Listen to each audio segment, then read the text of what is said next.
Bonjour, bienvenue sur la plateforme de Mouchy. Donc aujourd'hui, je suis en charge de vous présenter un essai baptisé couvert relais. Je vais expliquer un petit peu dans le détail l'essai, mais c'est purement expérimental actuellement.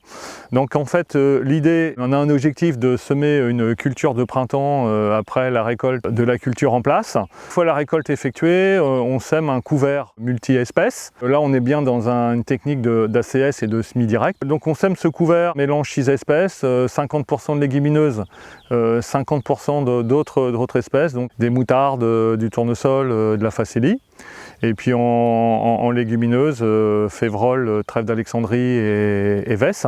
Une fois que ce couvert est arrivé à maturité, on prend la décision de ressemer un second couvert. Et donc là, dans cet essai, ce que l'on a voulu faire, c'est associer des graminées et des légumineuses. Et on s'est dit, pourquoi pas associer par exemple un blé à une févrole, un blé à un pois d'hiver, voire de l'orge d'hiver ou de l'orge au printemps. Donc en fait, on a mis en place des essais où en fait on a mélangé donc orge au printemps, orge d'hiver et blé en associant soit de la févrole, soit du pois d'hiver, à 3 équilibres de densité différentes. Une densité optimum par rapport à la date de semis du couvert, et après des équilibres 70-30, 70 en légumineuses, 30 en graminées, et l'inverse, 70 en graminées et 30 en légumineuses. Pourquoi avoir fait ça? Alors c'est très simple, les graminées ont la particularité d'avoir un système racinaire fasciculé, et donc on va bénéficier de l'effet graminicide en fait par le système racinaire. On va éclater la surface superficielle du sol par le biais des racines, ce qui va permettre, lorsqu'on va ressemer la culture au printemps, d'avoir un meilleur recouvrement de la graine.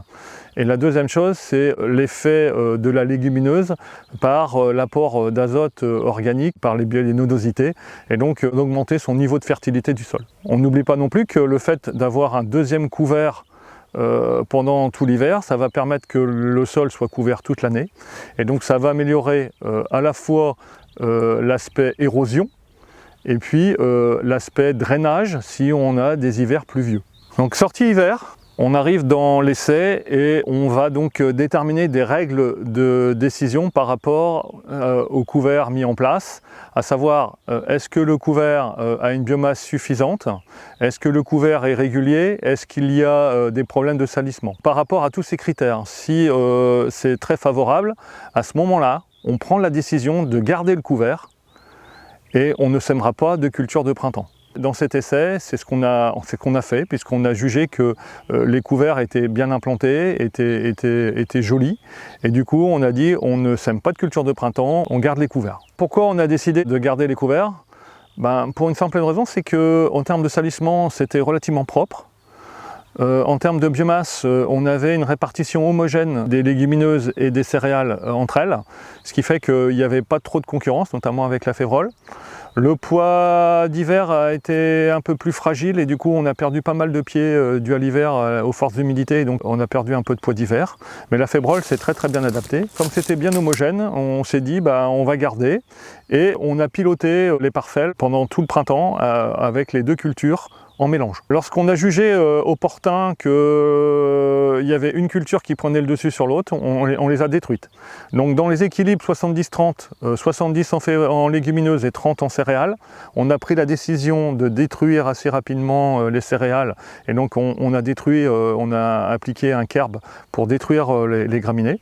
Et puis dans les céréales, on a laissé les couverts, donc pois et févrole, jusqu'au stade de nœud, et on a pris la décision au stade de nœud de détruire la févrole et le pois d'hiver avec du Staran à 0,5 afin que les févroles et les pois, une fois détruits, vont relibérer de l'azote à la culture qui est en place. Concernant l'itinéraire technique appliqué sur la parcelle, à ce jour, nous n'avons pas fait d'insecticide à l'automne, nous n'avons pas fait de désherbage à l'automne, nous avons juste un petit désherbage au printemps pour détruire les raies gras qui étaient levés avec un axial. Nous n'avons pas fait de régulateur, nous avons juste fait un petit fongicide à dernière feuille, et c'est tout ce que nous avons fait à ce jour. Donc là, l'étape ultime, c'est la récolte, et derrière, on fera une analyse économique des marges obtenues par les différentes cultures, les différentes associations. Pour toute information complémentaire, rendez-vous sur l'extranet d'Agora après la moisson pour avoir tous les résultats.